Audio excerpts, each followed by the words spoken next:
Good morning, everybody. It's Justice for Comics. It is early Saturday morning, and I got the email last night from CovrPrice to review their top 20 list. So let's jump on into it. There's quite a few books here that are on the move, and let's do a quick review of that. So starting off with number 20 on the list, House of X number 3. Unless you're living under a rock, House of X and Powers of X have been definitely a hot series.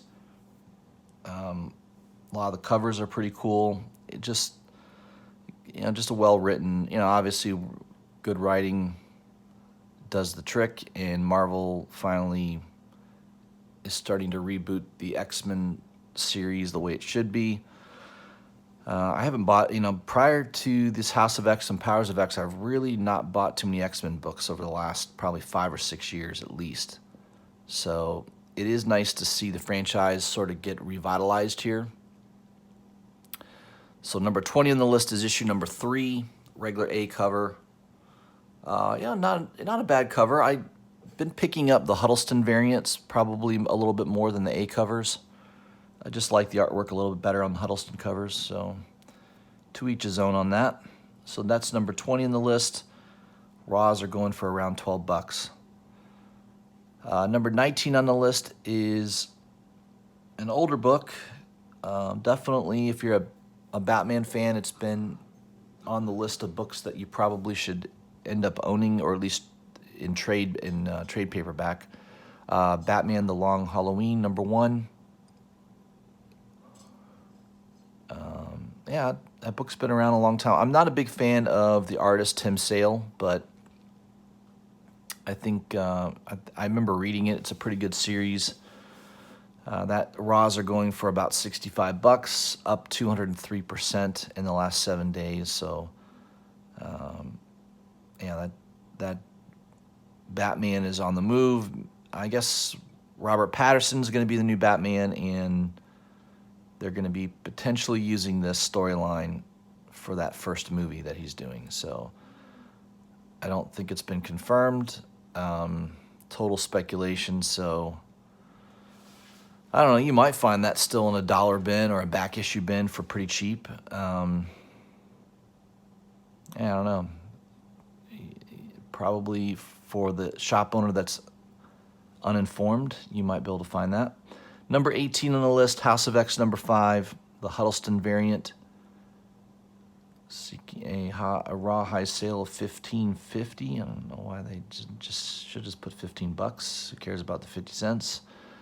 Cool cover. I definitely ordered that in advance. I like the Huddleston variants the best. A covers are okay. I think the Huddlestons are better. Plus, it's usually like a 1 in 10, so little less of those out there than the regular cover.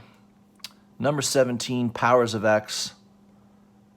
This is the Character Decades variant by Greg Land. I'm not a big fan of Greg Land at all. This cover doesn't do anything for me, to be honest. So that would be something I would never pick up, but it's going for $22 apparently on eBay. Number 16 on the list, Something is Killing the Children, number 1, the Jenny Frison variant. I just picked this book up last week. Nice cover. I think of the 3 covers, that is definitely the nicest of the 3. And sales are hitting 20 bucks. Not surprised. It's a good series. The writing on it's pretty good. Boom Studios is definitely got 2 big hits on their hand right now, and I'm sure that's putting them on the map a little bit more, which is good. Number 15, Absolute Carnage, number 3, the Ryan Stegman Codex variant.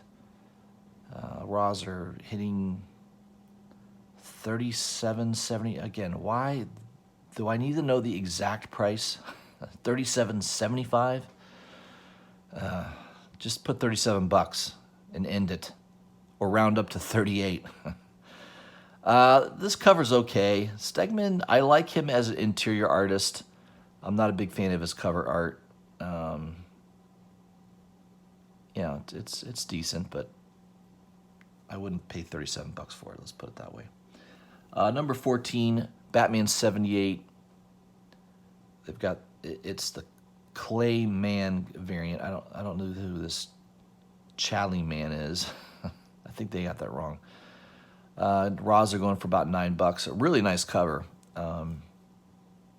So I think that was the B cover. Maybe Chally. I don't know who this Chally is. If I'm not mistaken, it's Clay Man. I don't know. Maybe he changed his first name. I'm not too sure. So that's the B cover. There are two covers. I think Tony Daniel did the A cover. Yeah, the Clayman's the better of the two for sure. So I'm not surprised that's going for a little bit more money. Number 13 on the list, Uncanny X-Men #1. This goes back to 2013. This is the Delato variant. It's a cool cover, no doubt about it. I guess everyone should be kicking themselves that they didn't pick this up. This was a probably $10 to $20 book a couple weeks ago and hitting $32 now. So you might have been able to find this below $10. I don't know who Mr. Balls, Gold Balls, first appearance. I don't know who the hell that is. I guess there's a new appearance, first appearance of somebody in that book. Maybe that's the reason it's moving. Number 12 on the list, Spider-Man #1. This just came out, the Copial Premiere variant, hitting $15. Yeah, it's pretty cool. I mean, sketch to color, I don't know. It's all right. I don't know that I would pay more than cover price for it. Number 11, What If #4 from 1989. Apparently this is the first time that Hulk was taken over by a symbiote. Yeah, I don't know. It's just one of those things that I guess it's going up because now that in actual Marvel continuity that the Hulk is being infected by a symbiote, it's moving that book up just by, I guess, guilty of association, I guess. I don't know. Collectors will chase anything down. So that was a $1 bin book. Now it's hitting $25. So if you have that in your collection and you're not in love with it, this is a good time to unload it. Number 10, Spider-Man #1, the 1 in 50 Delato variant. Yeah, I just bought this recently. I think I have a copy still, yep, nearby. There we go. So there's my copy. Beautiful. It's a beautiful cover by Delato. Yeah, I mean, I paid with shipping. I paid $40 for this. When I was looking at it, the cheapest price I saw was $30, and that sold out. And so $30 would have been a good price. I paid a little bit more than that, but apparently it's selling around $25 now with shipping. So definitely selling below ratio. Here they're saying it hit a high sale of $50. Yeah, there might have been one sale out there on eBay that hit $50, but if you go on there right now, there's buy it nows for about $24. So, yeah, I mean, I like the artwork. I have no idea if that book long term has any staying power or not, but I kind of collect a lot of Delato artwork, so I'm okay with paying a little too much. Number 9, Young Avengers #1 from 2005. Man, a 9.8 just sold for $300 almost, $295. I had to consider selling mine. I have a copy. It's a pretty nice condition. I'm not too sure if it's 9.8, but it's... that's the problem, is there's probably a big, wide difference in price between a 9.6 and a 9.8 on that issue. So, yeah, you run the risk if you get one graded and it comes back a 9.6.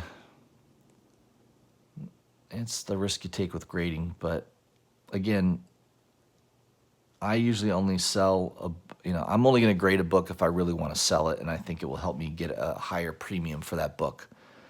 I don't know. Long term, I think that has some longevity to it. First appearance of some new characters in there. Kate Bishop, I believe, is the main thing that's driving that book. She's going to be in the MCU universe coming up predominantly. So, yeah, I don't know. I think I'm going to hold on to that at least until that trailer drops for showing Kate Bishop. And then I might unload it. But, yeah, sometimes you got to plan in advance. So if you really are thinking, hey, I'm going to sell that as soon as that trailer drops showing Kate Bishop, you may want to get it graded now if you got a copy, what you think is a high-grade copy. Because by the time the trailer drops and then you say, hey, I'm going to get this graded, by the time you get it back, the price could already come down. So you got to be way ahead of it, in my opinion. Number 8, Spider-Man #1, the Chip Kid variant, hitting $10. Yeah, I mean, okay. Interesting cover. I like red covers usually, so that one is on the move. Number 7 on the list, Captain Marvel #20 from 2001. This is the first cameo appearance of Big Mother. Big Mother, that doesn't sound very flattering. Yeah, that would have been a book I would have never bought. 2001 Captain Marvel, you're talking in the depths of SJW comic books right there. So that would be a book I would have probably never ever picked up. So for those of you that had the courage to buy that book, it's hitting $20. I would sell it if I were you. Number 6 on the list, Doc Savage #1 from 1972. I don't know why this is moving. Sony Pictures was in development using Dwayne Johnson. I don't think that's happening. Yeah, all right. An old, October 1972, a year before I was born. That tells you my age. So this book's a little older than me. Yeah, $18 still sounds pretty cheap for an older book. Yeah, I guess if you find that in high grade and you want to spec on it, not a bad idea. I did, about 6 months ago, pick up the first appearance of that character that Elba is playing in the Suicide Squad 2 movie, Bronze Tiger. I probably should look for number 18, though. That's the first full appearance of Bronze Tiger. It's going for about $50 to $60 right now. So I don't know. At this point, the movie comes out. Is that book going to go up tremendously in value? I guess if I run across a really cheap copy that's in decent grade, I might pick it up. But I don't know. I think prices are extended on that for sure. Number 5 on the list, Moon Knight #1 from 1980. All things Moon Knight have been doing well for a while, and this book is a cheaper way to own an early appearance of Moon Knight. Not anywhere near his first appearance, but maybe his 4th appearance. I'm not too sure. But a more affordable way. A 9/8 just hit $350. Number 4 on the list, Absolute Carnage #3, the Young Guns variant. I did pick this up at one of my local comic book shops. Unfortunately, I did not get a very good copy.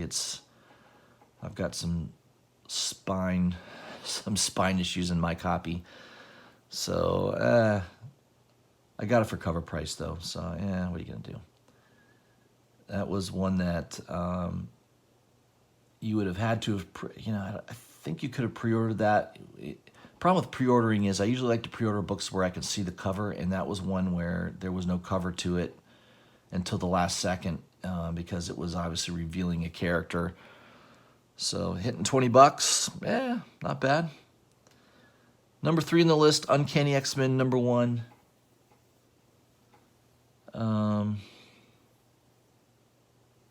Let's see. Gold Balls. I have no idea what this Gold Balls thing is. Is there a character in this book called Gold Balls? So they're revamping that in House of X, and that's why this book's on the move. I have it in my collection, I believe. 9/8 just sold for $100, so might be something to consider. Not buying, but selling, in my opinion. I don't think Gold Balls is going to have any longevity, in my opinion. Number 2, Captain Marvel, number 21. First full appearance of Big Mother. Donny Cates has reintroduced the character into his Venom series. So I think that's what Donny Cates does. I think he goes back and looks at older shit that no one cares about. And he's like, hey, I'll make this popular again. Let me bring this person into my storyline. He seems to do that a lot. So hey, congratulations. If you have that in your collection, I would unload that book quicker than you can say Big Mother. So I would sell that book quickly if I were you. Number 1 on the list, Spider-Girl number 59. First appearance of Benji Parker, son of Peter and Mary Jane. This is another book I would sell. It's going for $100 right now. I don't know. I'm gonna say right now this is the peak that you'll see this book at. I think once this Abrams storyline is over, you won't hear anything about it anymore, and this book will drop like a rock. So if you own that book, it's number 1 on the list. Congratulations. You've made money by buying a lot of books that probably no one else would buy. Spider-Girl number 59. I mean, give me a break. Who the hell was collecting that book? But right now, if someone was going to hand me a C-note for that thing, it's gone. I would much rather use that $100 for a much older, more prestigious book. I mean, let's face it. For around $100, I bought the first appearance of Bullseye in really good grade. You're telling me that Benji Parker is going to be a better investment long term than the first appearance of Bullseye? I don't think so. So if you own that in your collection, my professional advice to you is sell that thing quick. It ain't going to stay at $100 long, in my opinion. I think it's going to go right back down. So that's it, guys. That's your CovrPrice top 20 list for the week. Couple interesting things on there. Definitely some books that if I had them in my collection, I would sell them right now because I don't think they're going to go much higher. But that's only my opinion. Obviously, I don't know for sure. No one does. All right, that's going to do it for the weekend. Remember, there's a couple exclusive covers coming out on Sunday. I've already mentioned them in my videos, so if you want to know, you'll have to go back and watch them. Have a great weekend, guys. Look for my next video definitely on Wednesday for New Comic Book Day, and I'll talk to you soon.